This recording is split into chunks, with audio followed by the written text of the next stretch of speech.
बिस्मिल्लाहिर्रहमानिर्रहीम। शुरू अल्लाह का नाम लेकर जो बड़ा मेहरबान नहायत रहम वाला है। इस किताब का उतारा जाना अल्लाह की तरफ से है जो गालिब है, हिकमत वाला है। ए पैगंबर, हमने ये किताब तुम्हारी तरफ सच्चाई के साथ नाजिल की है, तो अल्लाह की इबादत करो, यानी इसकी इबादत को शिर्क से खालिस करके। देखो, खालिस इबादत अल्लाह ही के लिए ज़ेबा है।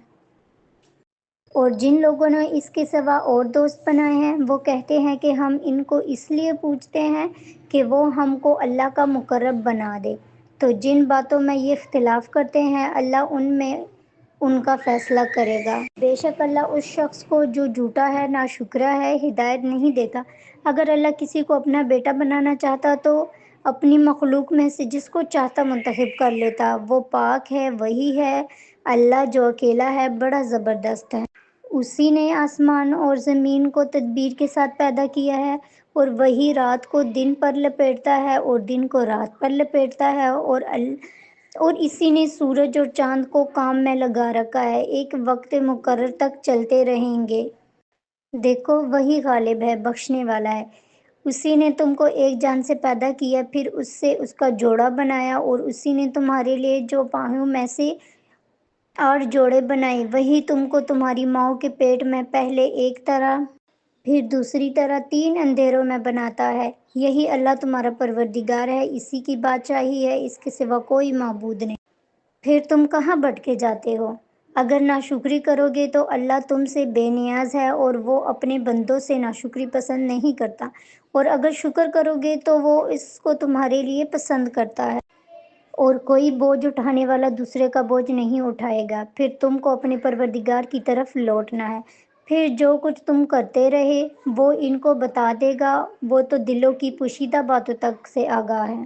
और जब इंसान को तकलीफ़ पहुंचती है तो वो अपने परवरदिगार को पुकारता है, उसकी तरफ दिल से रुजू करता है। फिर जब वो इसको अपनी तरफ से कोई नेमत दे देता है तो जिस काम के लिए पहले इसको पुकारता था उसे भूल जाता है और अल्लाह का शरीक बनाने लगता है, ताकि लोगों को उसके रास्ते से गुमराह करे।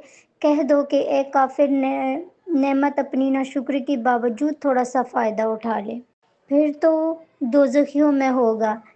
भला मुशरिक अच्छा है या वो जो रात के मुख्तलिफ औक़ात में ज़मीन पर पेशानी रख कर और खड़े होकर इबादत करता है और आखिरत से डरता है और अपने परवरदिगार की रहमत की उम्मीद रखता है।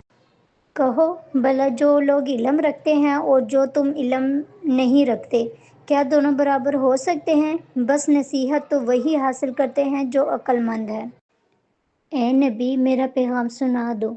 ए मेरे बंदो जो ईमान लाए, अपने परवरदिगार से डरो। जिन लोगों ने इस दुनिया में नेकी की उनके लिए भलाई और अल्लाह की ज़मीन कुशादा है। जो सब्र करने वाले हैं उनको बेहिसाब सवाब मिलेगा। कह दो कि मुझसे इरशाद हुआ है कि अल्लाह की इबादत को खालिस करके उसकी बंदगी करो, और ये भी इरशाद हुआ है कि सबसे पहले मैं फर्माबरदार बन जाऊंगा। कह दो कि अगर मैं अपने परवरदिगार का हुक्म ना मानूं तो मुझे बड़े दिन के अजाब से डर लगता है। कह दो कि मैं अपने दीन को शिर्क से खालिस करके अल्लाह ही की इबादत करता हूँ।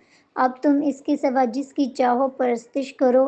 कह दो कि नुकसान उठाने वाले तो वही लोग हैं जिन्होंने क़यामत के दिन अपने आप को और अपने घर वालों को नुकसान में डाला।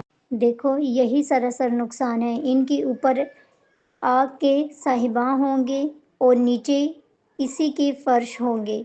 ये वो अजाब है जिससे अल्लाह अपने बंदों को डराता है। ऐ मेरे बंदो, मुझसे डरते रहो।